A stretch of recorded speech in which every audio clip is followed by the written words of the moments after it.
estad siempre preparados para presentar defensa con mansedumbre y ser así entendidos de los tiempos. Primera de Pedro 3:15 nos dice que debemos estar siempre preparados para presentar defensa ante todo el que nos demande razón de la esperanza que hay en nosotros.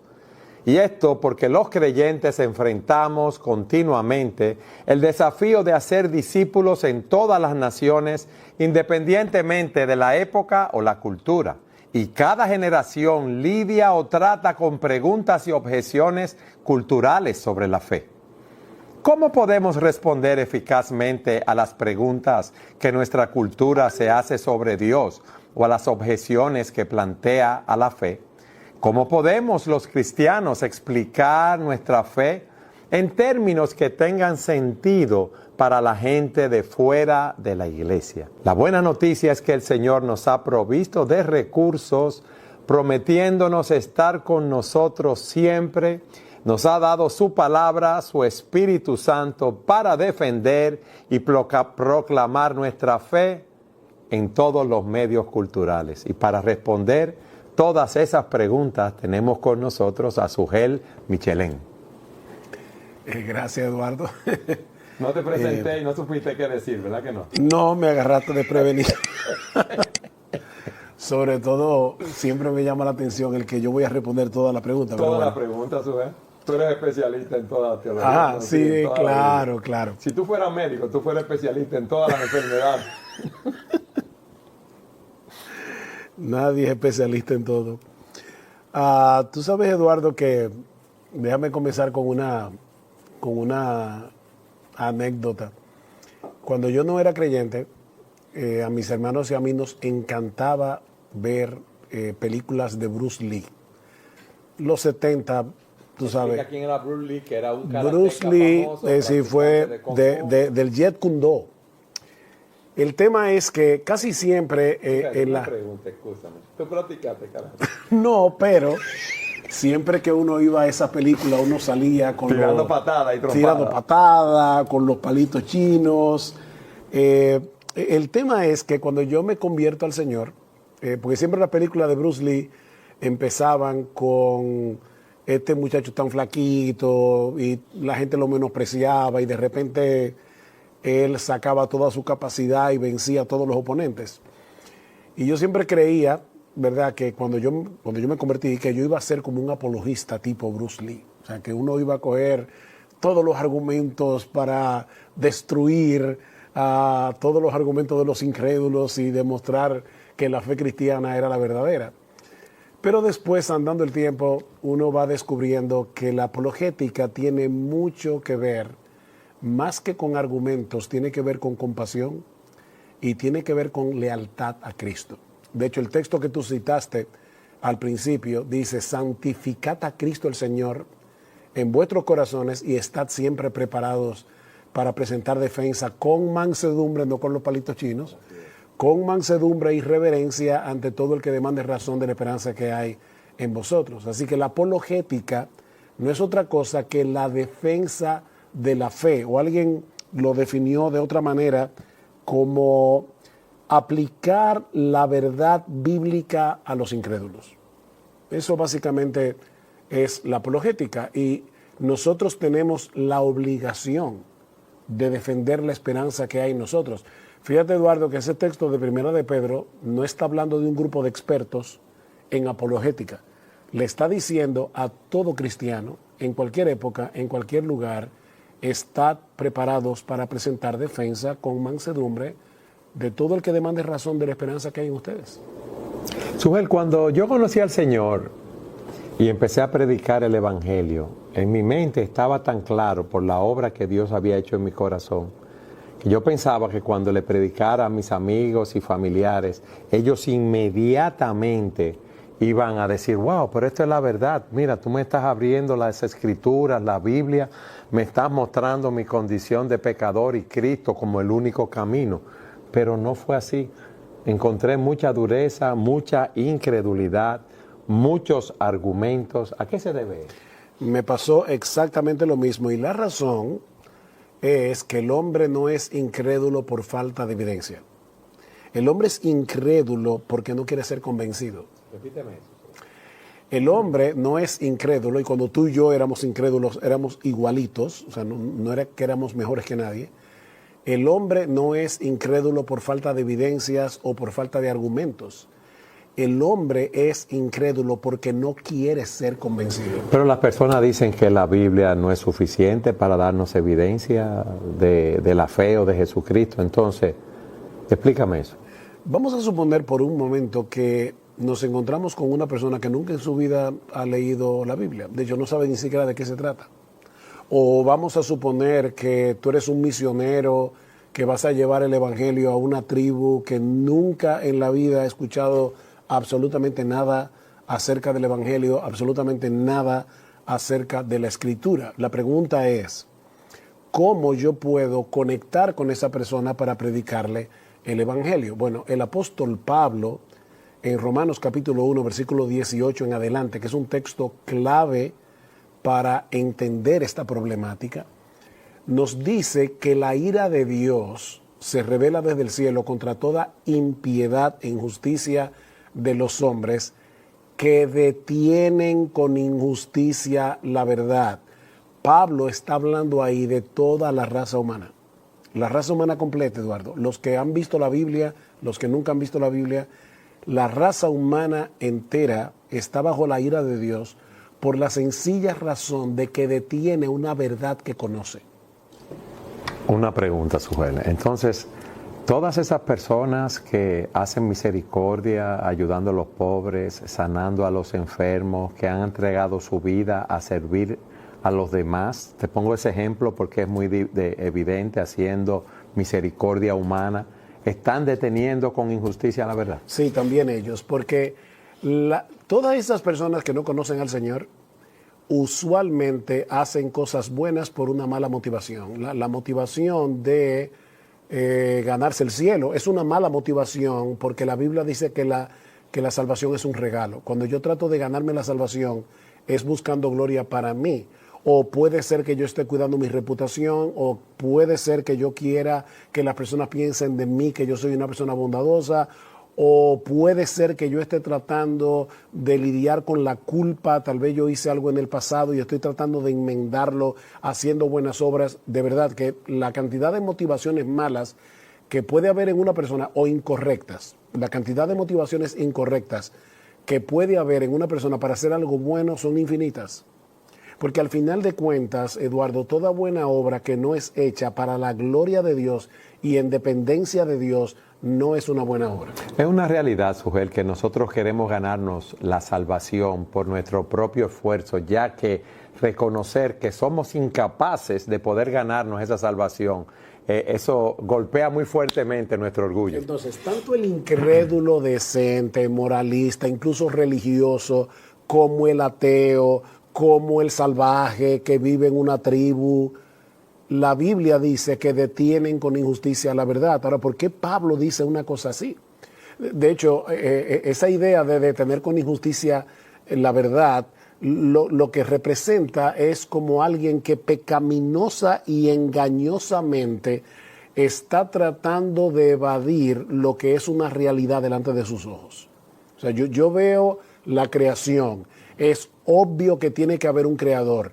Es obvio que alguien tiene que haber hecho el mundo con un propósito, pero yo no quiero llegar a la conclusión de que yo tengo que someterme a ese Dios. Yo quiero seguir viviendo conforme a mis criterios, aún siendo religioso. Yo quiero ganarme yo mi salvación para tener de qué gloriarme. Yo no quiero aceptar lo que la Biblia enseña acerca de Dios y acerca del Evangelio. ¿Qué hago? Detengo con injusticia la verdad. Y la idea, para ponerlo como una ilustración, es como alguien que toma un balón lleno de aire y trata de mantenerlo sumergido en el fondo del agua. Hace una presión hacia Hay arriba. una presión hacia arriba, pero él no quiere que ese balón salga a flote. Y por lo tanto, el hombre incrédulo se pasa la vida entera, Eduardo, sumergiendo ese balón. Y uno de los aspectos fundamentales de la realidad que el hombre quiere ocultar es el hecho de que él sabe que existe Dios.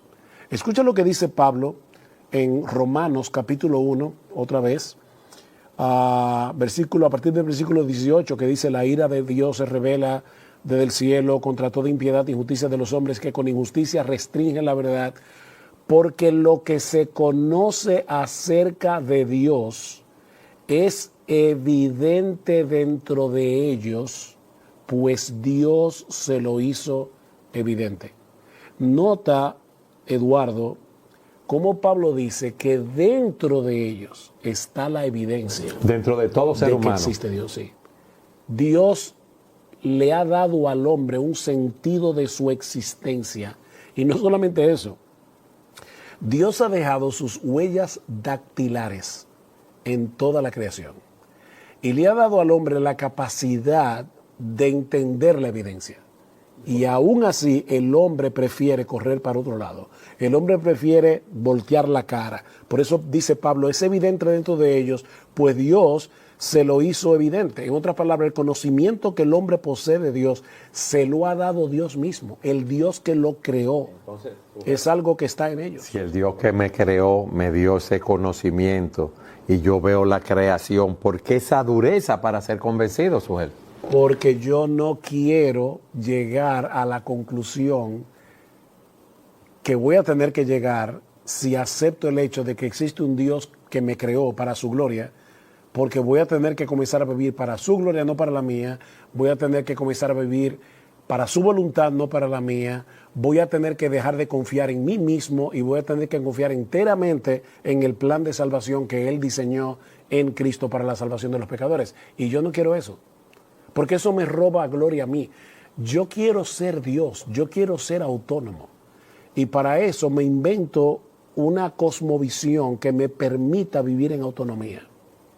Ahora, fíjate que Pablo dice, desde el principio de la creación, o sea, ¿tú te acuerdas cuando el estudiante iba a la escuela y le decía a la profesora, mire, perdóneme, yo no pude hacer la tarea porque mi papá no me pudo comprar el libro que tocaba este año?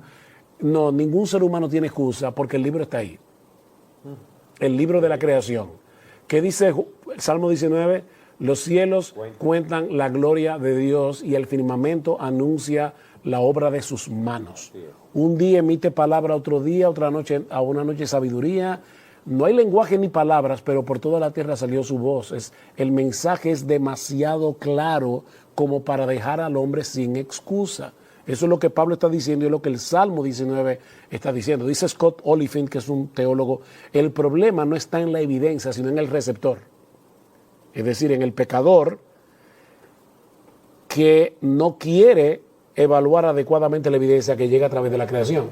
Eso es por la dureza, Sugel. Es tanta esa dureza nuestra en nuestros corazones. Mira, Eduardo, por simple observación, tú y yo sabemos que toda causa tiene un efecto. Todo. O sea, si hay esta mesa aquí, es porque alguien la diseñó, es porque alguien la colocó en este lugar, porque era el lugar apropiado para hacer este programa.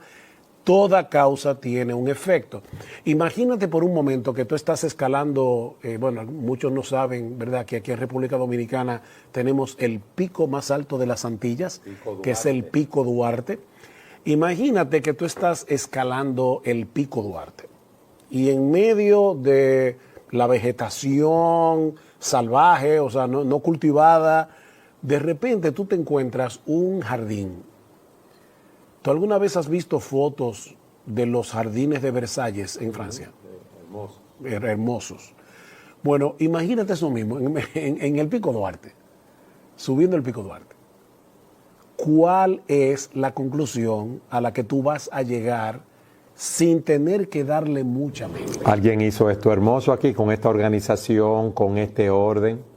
Ahora, imagínate que tú te encuentras con un guía de tour que le dice, aquí estamos frente a una de las grandes maravillas de la naturaleza, porque este jardín no lo plantó nadie, sino que por millones y millones y millones de años, el agua que cayó, el frío, el viento, comenzó a unir árbol con árbol y creó esto que ustedes ven. Todo esto, todos esos arbustos y lo hizo tan bonito. Todo no, esto. Toda la lluvia, rayos, pero son millones de años. O sea, no, tú vas a decir, obviamente que no, eso no es posible.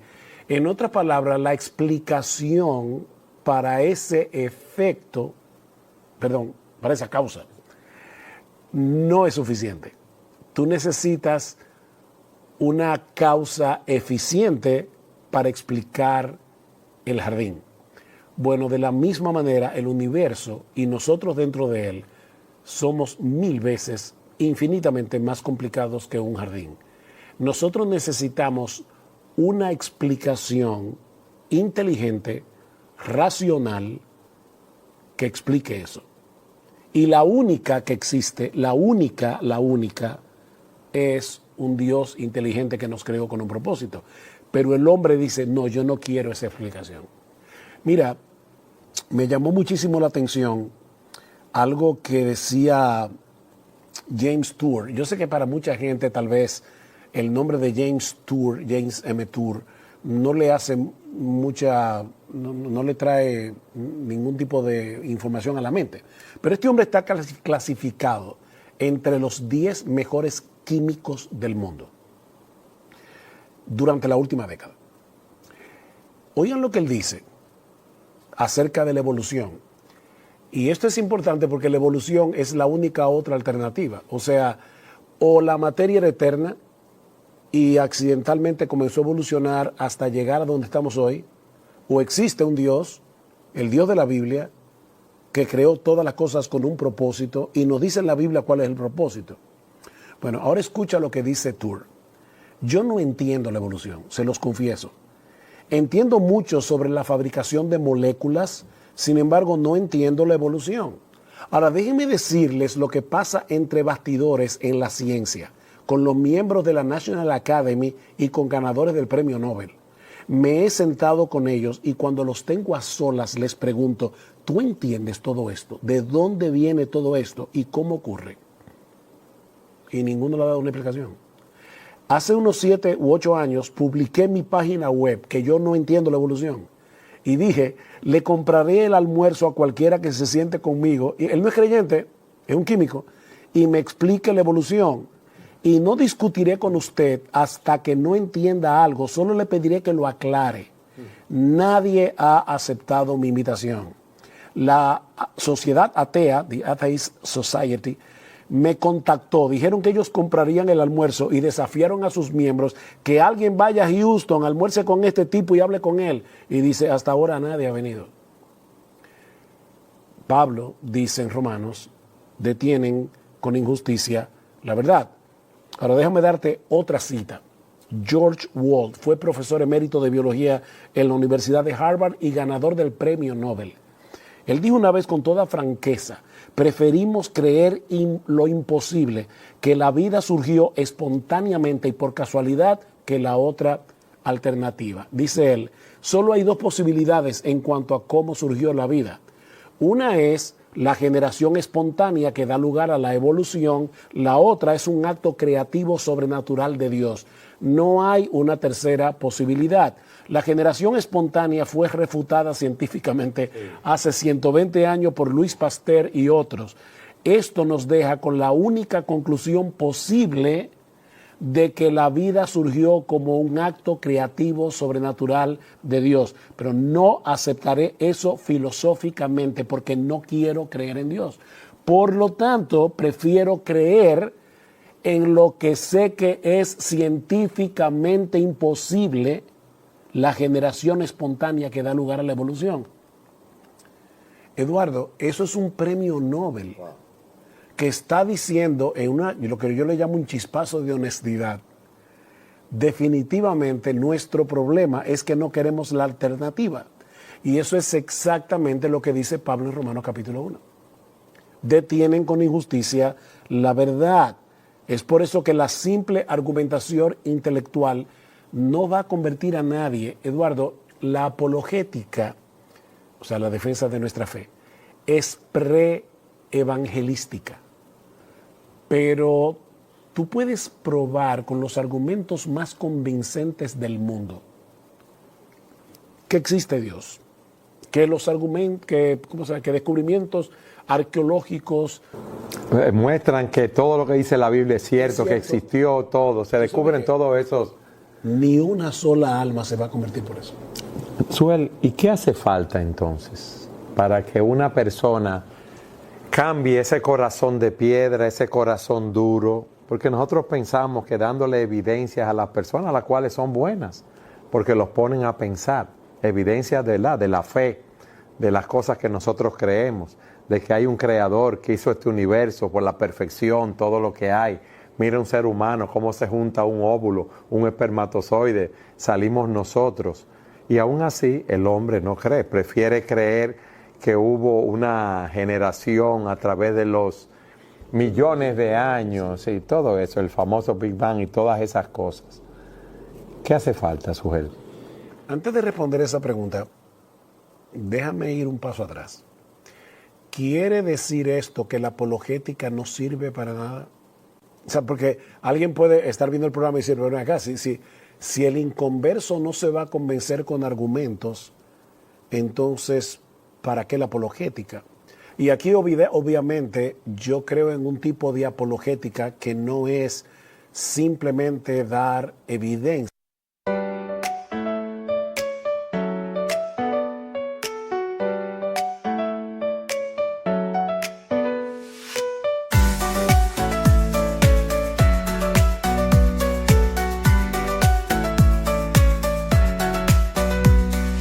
Raindrops falling down my face, like tiny tears in a happy chase. Hopping through the puddles, see colors dancing wild and free. Skies are gray, but I don't mind. Cool raindrops on my skin I find. Kicking off my Saturday, watch the clouds just drift away. Rainbow in the rain, what a sight. Colors shining oh so bright. Dancing in the streets, so bright. Everything will be alright.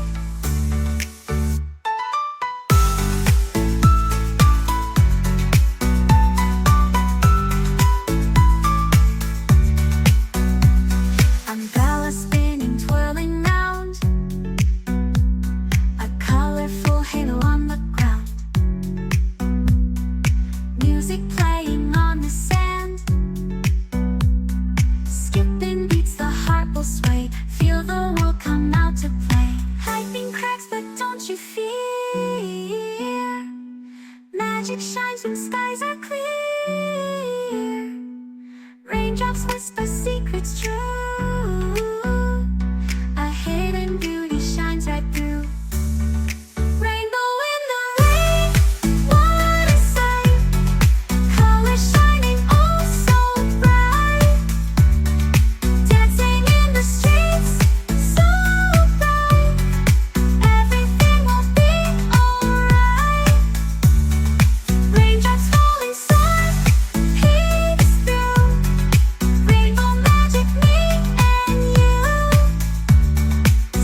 creencias. Yo me clasifico, ¿verdad?, dentro de los presuposicionalistas. Es decir, cuando yo hablo con un inconverso, yo no estoy partiendo de la premisa de que estamos en un terreno neutral como si no existiera Dios. No, yo parto de la premisa, de la presuposición de que él sabe que Dios existe, de que su conciencia le da testimonio, de que él ha sentido complejo de culpa muchas veces en su vida y está tratando de aplacar esa verdad. Entonces yo parto de esa presuposición a la hora de argumentar con un inconverso. Pero la pregunta es, entonces, ¿para qué sirve la apologética? Bueno, sirve por lo menos para dos cosas, y yo te pudiera citar más cosas, pero por lo menos estas dos.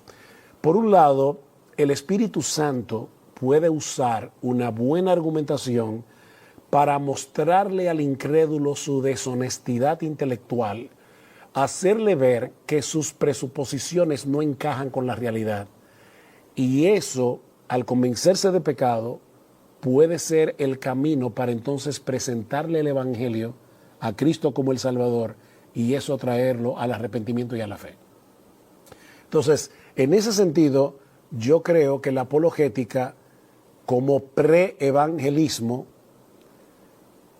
puede ser usada por el Espíritu Santo para traer convicción de pecado, porque el inconverso puede ser, si el Espíritu Santo lo ilumina, que vea su incoherencia y se dé cuenta que lo que él está argumentando es un callejón sin salida. Y puede ver que la razón por la cual él está argumentando por lo que tú dices, para esconder su culpa, para querer seguir viviendo su vida de pecado. Y por otro lado, una buena evidencia o una buena argumentación puede mostrarle al incrédulo la confiabilidad del cristianismo y abrir la puerta para entonces predicarle el Evangelio.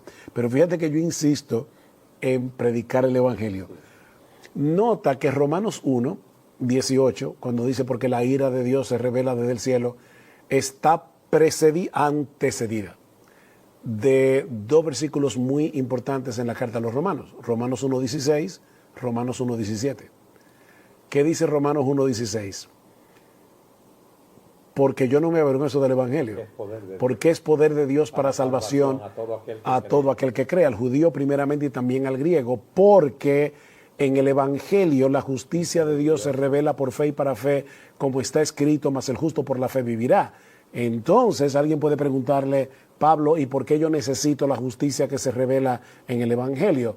¿Tú sabes por qué? Porque la ira de Dios está sobre ti, porque tú estás deteniendo con injusticia la verdad, pero Dios envió un Salvador para salvarte y librarte de la condenación del pecado. El Evangelio es poderoso para salvar, no la apologética, no los argumentos. Eduardo, mira, yo recuerdo cuando yo me convertí al Señor, yo he hecho esta historia varias veces. Yo fui un sábado a una iglesia, yo era un agnóstico, yo me describía a mí mismo, un agnóstico. En mi vida había visto la Biblia solo para hacer una tarea un día en la escuela. El lunes, un sábado, el domingo voy a la iglesia por primera vez en mi vida. El lunes comienzo a leer la Biblia y ese mismo día me convenzo completamente de que la Biblia es la palabra de Dios, de que Jesucristo es Dios encarnado que murió en una cruz por los pecados. ¿Cómo tú explicas eso? Yo no tuve que leer ningún libro de apologética, yo no tuve que leer ningún tipo de argumentación, simplemente estaba leyendo la Biblia y la Biblia me convenció. Dios obró en el poder de su Espíritu Santo para abrir tu entendimiento y decirte, sea la luz. Exactamente. A mí me encanta esta cita de Sam Waldron, un teólogo. Dice, aunque los hombres no le temen a Dios, tienen una conciencia profunda e innata del poder de Dios. Fíjate que Pablo dice, porque lo que de Dios se conoce les es manifiesto, pues Dios se lo manifestó, su eterno poder y divinidad se hacen claramente visibles por medio de las cosas hechas, de modo que no tienen excusa. O sea, Pablo habla del poder y la divinidad de Dios. Y ahora Waldron dice, aunque los hombres no le temen a Dios, tienen una conciencia profunda e innata del poder de Dios y de su vulnerabilidad ante ese poder. esta profunda conciencia nos proporciona a nosotros y a nuestra predicación un punto de contacto en el hombre. O sea, yo tengo que recordar que dentro de ese hombre incrédulo al que yo le estoy predicando, yo tengo un aliado y es su propia conciencia. Yo tengo un aliado y es ese conocimiento innato que Dios puso en su corazón desde que lo creó. ¿Y qué en el caso de que esa conciencia está endurecida, encallecida y está negando todas esas cosas? El poder del Evangelio es suficiente para vencer esa obstinación. Bueno, sí. Eduardo. En el caso de John Newton, mira, por ejemplo, un vendedor de esclavos que había oído el Evangelio y en un ciclón, en una tormenta, Y en el caso del apóstol Pablo. perseguidor de la iglesia, blasfemo, como él dice. Y sin embargo, Cristo se le aparece en su camino, en el camino a Damasco, y la luz de la gloria de Cristo lo convence. Y tú dirás, pero yo no tengo la oportunidad de encontrarme con Cristo de esa manera. No lo necesitas. Porque Pablo dice en 2 Corintios capítulo 4, versículo 6, que en el Evangelio brilla esa misma gloria. De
tal manera que cuando yo le predico el Evangelio de la gloria de Cristo a un pecador, Cristo y este crucificado, el Espíritu Santo toma ese mensaje, si quiere, y abre los ojos de ese incrédulo para que vea la gloria de Cristo y sea transformado exactamente como le sucedió a Pablo en su camino a Damasco, solo que en una manera diferente, porque Pablo tuvo un encuentro directo con Jesús.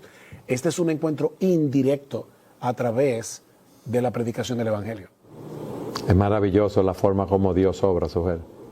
Sujel, nos quedan 2 minutos de programa y a mí me gustaría que tú nos dieras una exhortación final, porque tú sabes que muchas personas piensan que deben conocer muchos argumentos apologéticos para poder evangelizar, y nosotros que creemos que hay que conocerlo, pero hay que conocer la Escritura, la palabra de Dios, porque esa es la palabra que el Espíritu toma para aplicarla en la mente, en las conciencias de las personas e iluminarlo. Volvamos otra vez a Primera de Pedro.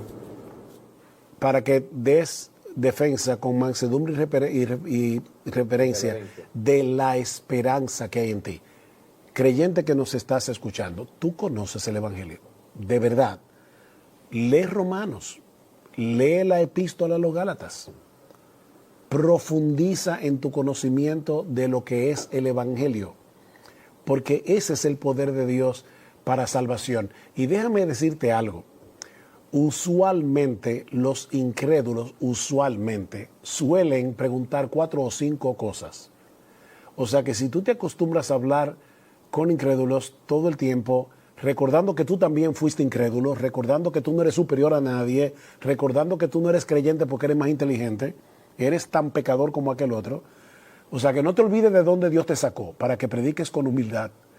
Pero en la medida en que tú predicas el Evangelio, tú vas a conocer esas 4, 5, 6 interrogantes que hacen todos los incrédulos mayormente.